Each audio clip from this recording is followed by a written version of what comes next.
Assalamualaikum warahmatullahi wabarakatuh. Kami dari kelompok 2 kelas B Ekonomi Pembangunan Universitas Negeri Makassar akan membawakan materi mengenai sosialisme Marx.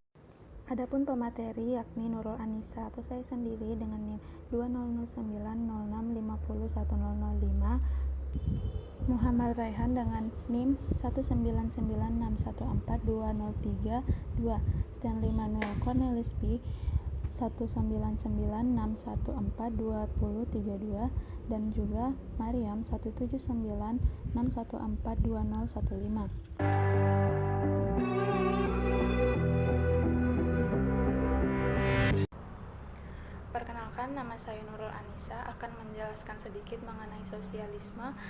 Sebelum masuk ke inti dari materi sosialisme Marx, sosialisme adalah serangkaian sistem ekonomi dan sosial yang ditandai dengan kepemilikan sosial atas alat-alat produksi dan manajemen mandiri pekerja, serta teori-teori dan gerakan politik yang terkait dengannya.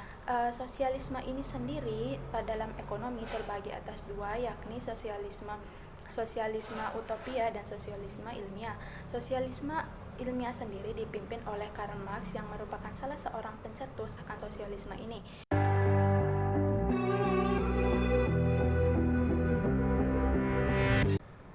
Sebelum berlanjut, ada baiknya kita mengenal siapa Karl Marx itu.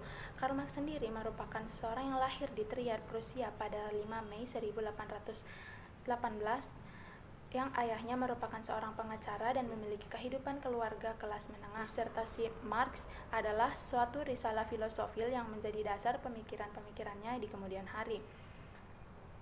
Karl dan Friedrich Engels berpendapat bahwa sosialisme akan muncul dari keharusan sejarah kapitalisme yang diberikan sendiri, yang telah usang dan tidak berkelanjutan akibat dari meningkatnya kontradiksi internal yang muncul dari perkembangan kekuatan produktif dan teknologi. Karakteristik utama dari sosialisme, terutama yang dipahami oleh Marx dan Engels setelah komunis Paris 1871, adalah bahwa kaum proletar akan mengontrol alat-alat produksi melalui negara buruh yang didirikan oleh para pekerja kepentingan mereka. Kegiatan ekonomi masih akan diatur melalui penggunaan sistem intensif dan kelas sosial masih akan ada, tetapi untuk tingkat yang lebih rendah dan berkurang di bawah kapitalisme.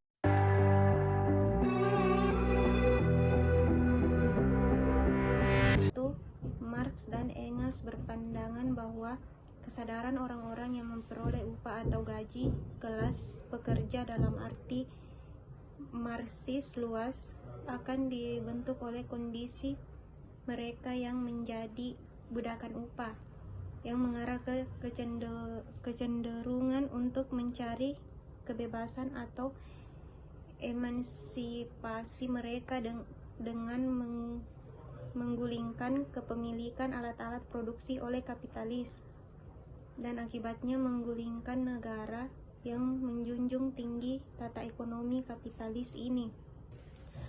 Marx berpendapat bahwa kekuatan produktif material dibawa ke dalam kehidupan oleh kapitalisme yang didasarkan pada masyarakat koperasi karena produksi telah mencakup massa sosial, sedangkan kegiatan kolektif kelas pekerja bertujuan untuk membuat komoditas, tetapi dengan kepemilikan pribadi, hubungan produksi atau hubungan barang.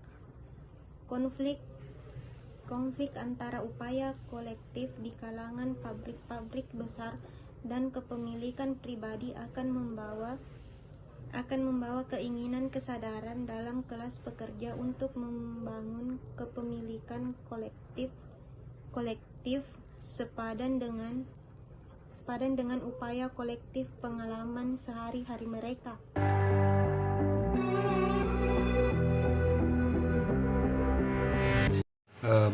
Terima kasih. Perkenalkan, saya Stanley akan membahas mengenai alternatif terhadap kapitalisme. Alternatif terhadap kapitalisme tidak lama setelah Karl Marx memasuki komunisme pada akhir 1843, dia berdebat sengit dengan tendensi radikal lain dalam memahami alternatif dari kapitalisme. Seperti kawan revolusionernya, yang lain, Marx tegas menentang kepemilikan privasi alat produksi. Dari segi moral, Marx melihat bahwa kapitalis mewarisi ketidakadilan dikarenakan sistem liberal tersebut tidak peduli dengan masalah kesenjangan sosial.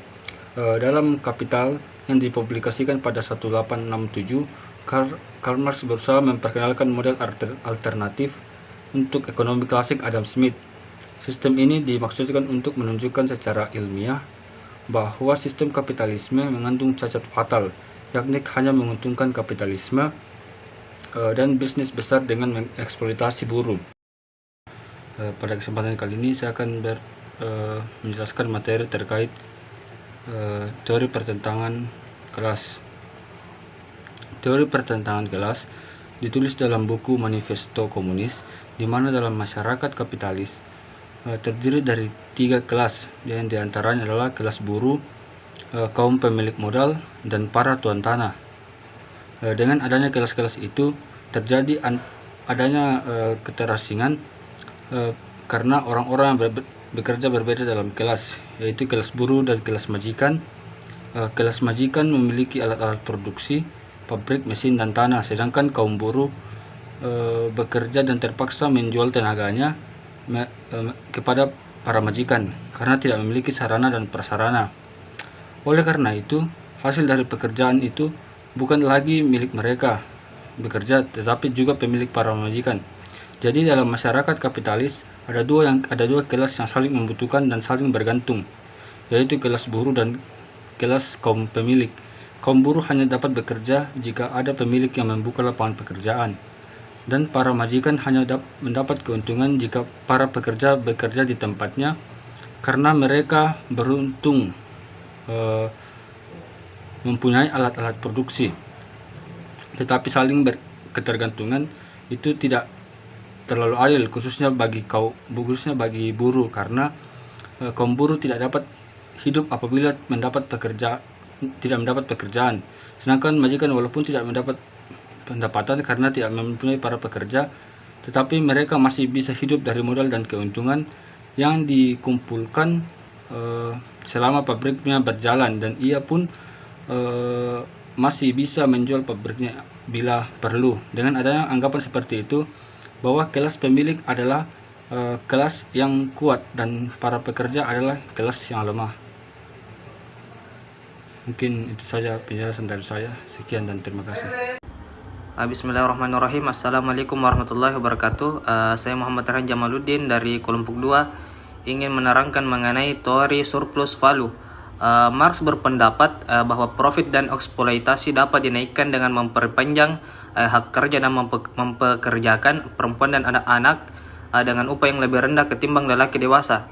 Semakin rendah upah yang dibayarkan, semakin besar nilai surplus yang dinikmati para pemilik modal. Pemikiran Marx selanjutnya yakni penurunan profit dan akumulasi kapital. Marx cenderung memandang mesin dan teknologi secara negatif.